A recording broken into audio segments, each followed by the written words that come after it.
Hello students, आज मैं आप लोग को चैप्टर 3 क्लास 10 एक्सरसाइज 3.3 का क्वेश्चन नंबर 3 कराने वाला हूँ।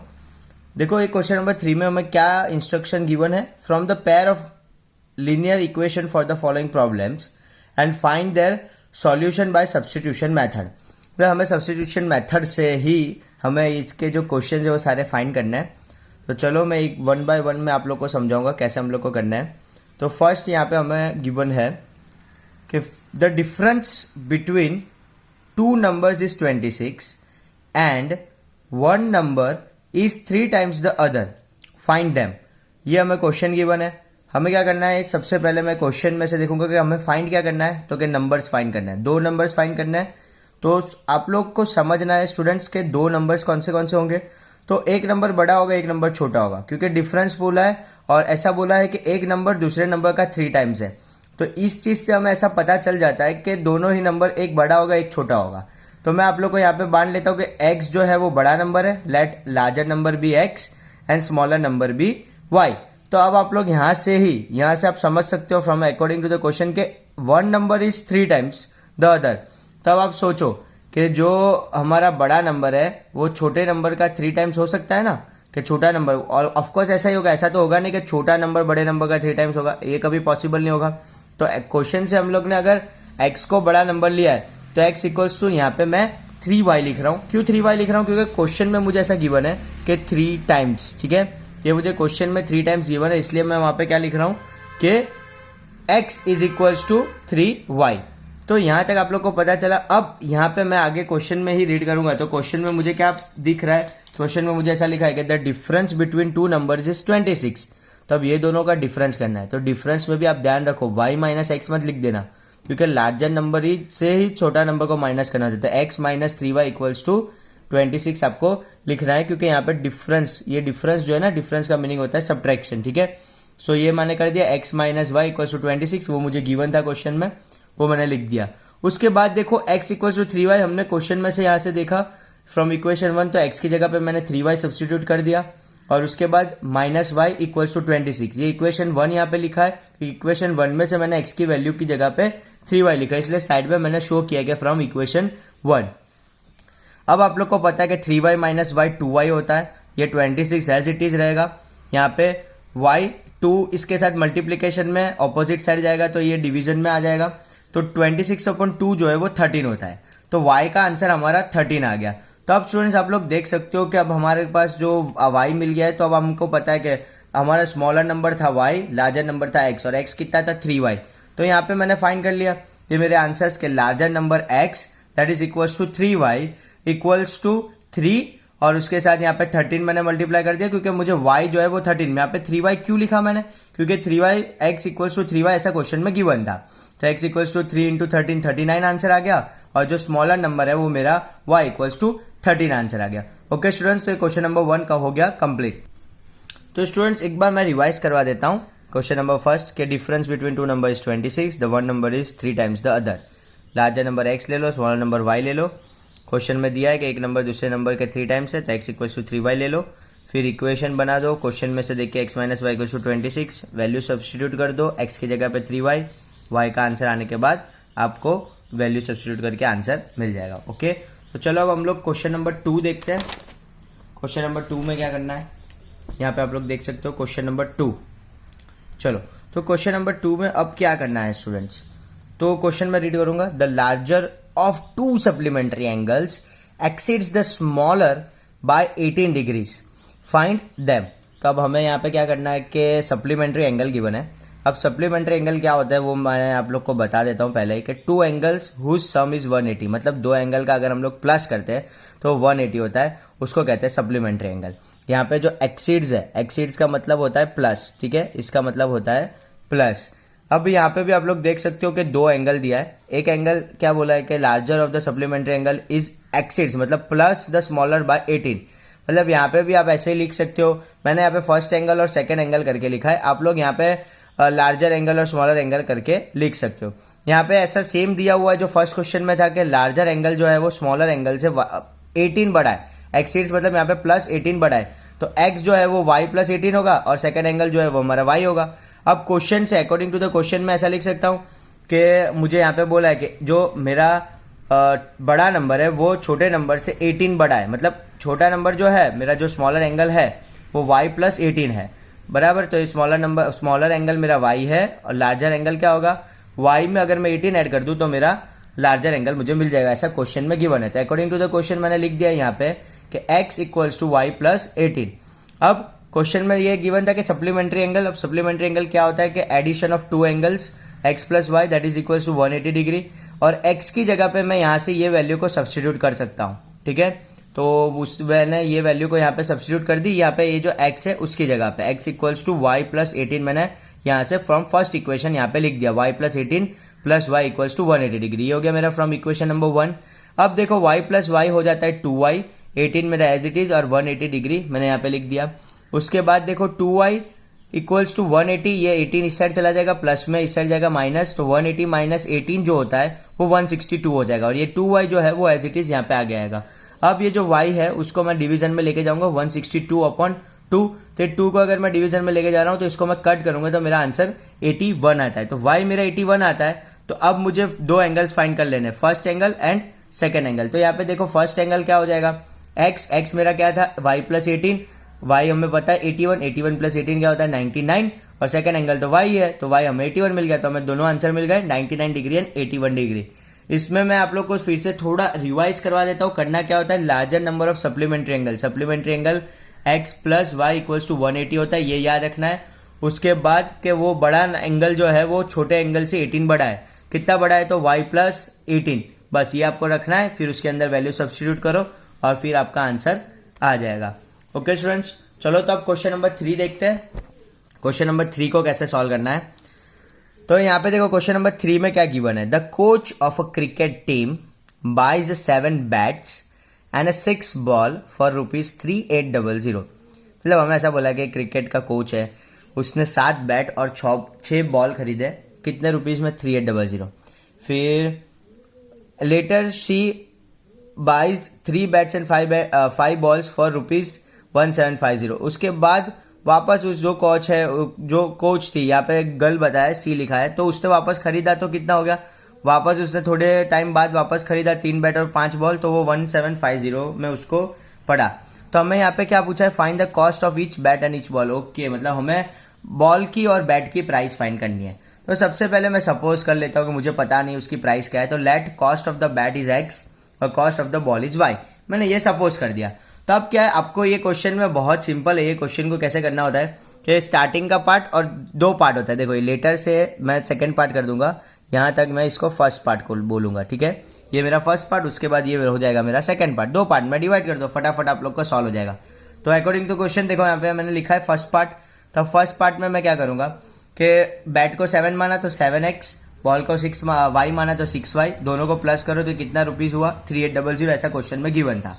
अब मैं क्या कर रहा हूँ, इसमें से मुझे सब्स्टिट्यूशन मेथड यूज़ करनी है, इसलिए मैं क्या करूँगा, ये दोनों में से मैं क्या करूँगा, किसी भी x या y को सब्जेक्ट ऑफ फॉर्मूला बनाऊंगा। मैंने यहाँ पे x को सब्जेक्ट ऑफ फॉर्मूला बनाया, तो ये देखो 7x इक्वल्स टू 3800 जो था वो as it is, plus 6y इस साइड चला गया, हो गया 6y माइनस 6y, फिर x equals to 3800 minus 6y upon ये जो 7 था वो नीचे आ गया। तो मुझे x की वैल्यू मिल गई फ्रॉम पार्ट 1। पार्ट 1 में आपको सिर्फ x की वैल्यू फाइंड करके करना है और इसको छोड़ देना है एज इट इज, ठीक है। फिर सेकंड पार्ट देखना है। अब सेकंड पार्ट में क्या करना होता है, तो यहाँ पे आप देख सकते हो सेकंड पार्ट, मैं पहले क्वेश्चन में रीड करूंगा। सेकंड पार्ट क्या है, C buys 3 bat and 5 ball for 1750। तो फर्स्ट तो देखो आपको पता चल जाएगा, बैट जो है वो हमारा x हो गया, तो ये हो जाएगा 3x plus 5y equals to 1750, क्योंकि बैट का x था, बॉल का y था, तो 3x plus 5y equals to 1750। अब क्या करना है, अब यहाँ से मैं क्या करूँगा कि 5y, मतलब यहाँ पे मुझे x की वैल्यू सब्स्टिट्यूट करनी है, तो मैं y यहाँ से फाइंड करूँगा। तो 5y, ये जो 3x है उसको इस साइड लेके चला जाऊँगा, तो 5y equals to 1750 minus 3x।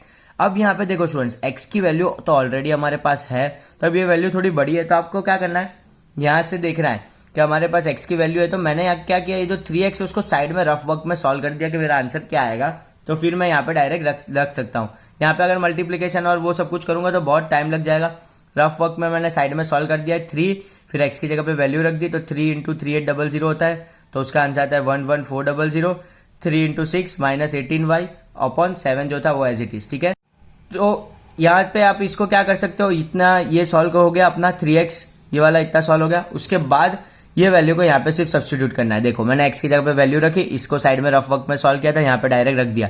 यहाँ पे ब्रैकेट में रखना क्योंकि ये माइनस है, ये माइनस है यहाँ पे बाहर, इसलिए इसको ब्रैकेट में रखना, माइनस की साइन अंदर जाएगी तब ये दोनों की वैल्यूज चेंज हो जाएगी, ठीक है स्टूडेंट्स। तो यहाँ पे देखो ये ध्यान रखना, अगर माइनस में ये इसको ये ब्रैकेट नहीं करोगे तो ये जो माइनस है ये वाला माइनस रहेगा तो आपका आंसर रॉन्ग आएगा, इसलिए ये वाला प्लस हो जाता है। मैं आपको नेक्स्ट स्टेप में आगे दिखाता हूँ। जैसे कि ये 7 है, अब ये 7 तो मुझे दोनों के नीचे चाहिए, मुझे इस साइड भेजना होगा, तो मैं ये 7 को यहाँ पे पहले मल्टीप्लाई करता हूँ 1750 के साथ। अगर मैं 1750 के साथ 7 को मल्टीप्लाई करूंगा तो मेरा आंसर आ जाएगा 12250। ये माइनस अंदर जा रहा है, माइनस ये हो जाएगा minus 11400 minus minus plus 18y upon 7। अब ये जो नीचे 7 था वो 7 को मैं इसके साथ मल्टीप्लाई कर देता हूँ, ठीक है, 5 के साथ। तो ये क्या हो जाएगा 35y that is equals to 12250 minus 11400 plus 18y। तो ये मेरा आंसर आ गया। अब मुझे क्या करना है, y वाला टर्म एक साइड, तो 18y को मैं इस साइड लेके आ जाता हूँ, तो 35 माइनस 18y जो मेरा हो जाएगा 17y। ये दोनों को माइनस कर देता हूँ तो मेरे मिल जाएगा 850। अब तो कुछ करना नहीं है, अब मुझे क्या करना है कि y equals to 850 upon 17, 815 upon 17 अगर मैं इसको कट करूं तो मेरा y का आंसर आता है 50। अभी सिर्फ स्टूडेंट्स y का आंसर आया, ठीक है, हमें x का आंसर भी फाइंड करना है, y का आंसर, दोनों का आंसर फाइंड करना है। ये y का आंसर आ गया। यहाँ पे देखो मैं नेक्स्ट पेज में बताता हूँ, यहाँ पे देखो ये y का आंसर आ गया। अब y के आंसर में क्या करना है, इक्वेशन 1 जो हमारे पास x का तो क्वेश्चन था ही, यहाँ पे आप देख सकते हो कि x का तो ये इक्वेशन था ही, तो बस ये इक्वेशन लिख दो, यहाँ पे मैंने लिख दिया, और y की जगह पे 50 लिख दो, 3800 माइनस 6 और उसके y की जगह पे 50 अपॉन 7, तो 3800 माइनस 300 अपॉन 7, तो 3800 माइनस 300 कितना हो जाता है 3500। अब 7 के टेबल में 35 कब आएगा 5, आंसर हो गया 500। तो x मुझे 500 मिल गया, y मुझे 50 मिल गया, तो x मेरी बैट की थी तो कॉस्ट ऑफ बैट मेरा हो जाएगा 500 और कॉस्ट ऑफ बॉल हो जाएगा मेरा 50, ठीक है स्टूडेंट्स। ये क्वेश्चन थोड़ा बड़ा है बट बहुत इजी है, इसमें सिर्फ कैलकुलेशन मल्टीप्लिकेशन ज्यादा यूज हो रहा है। यहाँ पे आप लोग देख सकते हो कुछ होता नहीं है, दो इतना याद रखो ये क्वेश्चन में कि ये पार्ट और ये पार्ट को अलग करना है। पहले पार्ट में से सिर्फ x को बनाओ, x इक्वल्स टू आप फर्स्ट इक्वेशन बनाओ, सेकंड पार्ट में आप y इक्वल्स टू इक्वेशन बनाओ और x की वैल्यू यहाँ पे सब्स्टिट्यूट करो, तो आपको y का आंसर मिलेगा, y का आंसर मिलेगा। उसके बाद आपको क्या करना है, उसके बाद आपको जस्ट वो जो फर्स्ट इक्वेशन थी उसमें वापस y के वैल्यू रख के x का आंसर फाइंड कर देना है। वैसे कुछ है नहीं, ये क्वेश्चन में बहुत ईजी है, तो आप इसको वैसे सॉल्व कर सकते हो। चलो उसके बाद हम लोग फोर्थ क्वेश्चन देखते हैं। चलो फोर्थ क्वेश्चन में क्या है, the taxi charges in a city consist of a fix charge together with the charge for the distance covered for a distance of 10 kilometre and the charge paid is ₹105। तो यहां तक देखो एक question हो गया, मतलब यहाँ पे हम लोग को इतना बोला है कि टैक्सी वाला है वो फिक्स चार्ज लेता है, एक फिक्स चार्ज तो वो लेगा ही, और पर किलोमीटर भी वो चार्ज लेता है। अगर वो 10 किलोमीटर चलता है तो 105 रुपीज़ लेता है, और अगर वो 15 किलोमीटर चलता है तो 115 रुपीज़ चार्ज लेता है। यहाँ पे लिखा है what are the fix charges and the charge per kilometer, how much does a person have to pay for travelling a distance of 25 kilometer. तो मुझे ऐसा क्वेश्चन पूछा है, चलो तो मैं यहाँ पे देखता हूँ कि फिक्स चार्ज और मुझे पर किलोमीटर चार्ज फाइंड करना है। सबसे पहले तो यहाँ पे दिखा हुआ है ना कि फिक्स चार्ज और पर किलोमीटर चार्ज क्या होगा, तो फिक्स चार्ज मैं x मान लेता हूँ और पर किलोमीटर चार्ज मैं y मान लेता हूँ। तो अब यहाँ पे भी दो टाइप के क्वेश्चन बनेंगे, एक 10 किलोमीटर के लिए बनेगा, एक 15 किलोमीटर के लिए बनेगा, ठीक है स्टूडेंट्स। तो 10 किलोमीटर के लिए क्या बनेगा और 15 किलोमीटर के लिए क्या बनेगा वो आपको मैं बता देता हूँ। यहाँ पे देखो कि अगर 10 किलोमीटर चलता है तो एक फिक्स चार्ज तो x रहेगा ही, फिक्स चार्ज x है जो उतना तो आपको देना ही है टैक्सी में बैठो, तो फिक्स चार्ज प्लस कितने किलोमीटर चला, तो के 10y मैंने क्यों लिखा, y दैट इज मतलब 10 है और y पे मतलब कितने पैसे लगेंगे, तो 10 किलोमीटर पे कितने लगेंगे नहीं पता, x plus 10y is equals to 105। Same इसमें से भी x को सब्जेक्ट ऑफ फॉर्मूला बना लो और फिर उसमें क्या करना है, सेकंड में हम लोग देखेंगे उसमें वैल्यू सब्स्टिट्यूट करेंगे। यहाँ पे x इक्वल्स टू इसको इस साइड भेज दिया तो ये फर्स्ट इक्वेशन बन गई। फॉर 15 किलोमीटर के लिए क्या हो जाएगा, x plus 15y equals to 115। तो अब क्या करेंगे, यहाँ पे देखो x की जगह पे ये वाली वैल्यू सब्स्टिट्यूट कर देंगे, ठीक है, क्योंकि हम लोग को y फाइंड करना है। यहाँ पे x की जगह पे from equation 1 x equals to 105 minus 10y, तो 105 माइनस 10y कितना हो जाएगा, प्लस 15y इक्वल्स टू 115। ये जो था उसमें मैंने सिर्फ 10y रखा, तो 10y प्लस 15y हो जाएगा प्लस y। दूसरा सब as it is 105 155 as it is, ये दोनों को सॉल्व किया तो ये आ गया 5y। अब 105 को इससे ले जाऊंगा तो 5y इक्वल्स टू 115 माइनस 105, फिर 5y इक्वल्स टू 50, क्योंकि इसको माइनस करें तो 50 आता है, डिवाइड करो तो 50/5, ये 5 नीचे चला जाएगा तो y का आंसर 10 आ जाएगा। अगर y का आंसर हमारा 10 आ जाता है तो अब क्या करना है, वही जो लास्ट क्वेश्चन में हमने किया था कि y का वैल्यू जो है वो इसमें रख दो, ये वाले फर्स्ट इक्वेशन में। तो फर्स्ट इक्वेशन मैंने लिख दिया 105 माइनस 10y, 105 माइनस 10 और 10 आंसर आया था, तो 105 माइनस 100, तो वो क्या हो जाएगा, देयरफॉर 5 आ गया मेरा x का आंसर। तो मेरा जो फिक्स चार्ज है वो x है, तो फिक्स चार्ज हो गया 5, और पर किलोमीटर चार्ज कितना हो गया मेरा, तो पर किलोमीटर चार्ज हो गया मेरा 10 रुपीज़। ओके स्टूडेंट्स, ठीक है, तो ये हम लोग ने सॉल्व कर दिया, हमारा आंसर आ गया फिक्स चार्ज और पर किलोमीटर चार्ज। एक चीज़ और फाइंड करनी है, क्वेश्चन में ऐसा बोला 25 किलोमीटर में कितना लगेगा, तो जैसे कि 25 किलोमीटर की इक्वेशन कैसे होगी, अब मैं यहाँ पे फॉर 25 किलोमीटर के लिए बना देता हूँ, आंसर मेरा 25 किलोमीटर के क्या हो जाएगा, तो x प्लस 25y जो हमें फाइंड करना है उसका आंसर क्या आएगा। तो x मुझे पता है 5 रुपीज़, 25 और y मुझे पता है 10, तो यहाँ पे मैं 10 कर दूंगा, तो ये मेरा आंसर क्या हो जाएगा 5 प्लस 250, तो मेरा आंसर फाइनल आंसर जो है वो मेरा क्या हो जाएगा ₹255।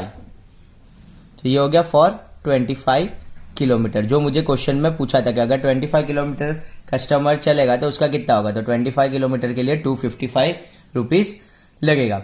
ओके स्टूडेंट्स, तो ये 4 क्वेश्चंस मैंने आज सॉल्व करवाए, फिर इसके बाद और 2 क्वेश्चंस है जो आप लोग ट्राई करना, मैं मेरे नेक्स्ट वीडियो में आप लोग को बताऊंगा कैसे करना है कैसे नहीं है। और अगर आप लोग को स्टूडेंट्स यहाँ पे पसंद आता है कि मैंने ये जो वीडियोस जैसे बनाए, अगर आप लोग को ये समझ में आ रहा है पसंद आ रहा है, तो आप लोग मुझे कमेंट करके बता सकते हो, और आप लोग मुझे बोलोगे मैं वो टाइप के आपको वीडियोस बना के मैं आपको शेयर भी करूंगा। आप कमेंट करना आपको कौन से टाइप के वीडियोस चाहिए स्टैंडर्ड 10 के लिए। Okay students, thank you, bye.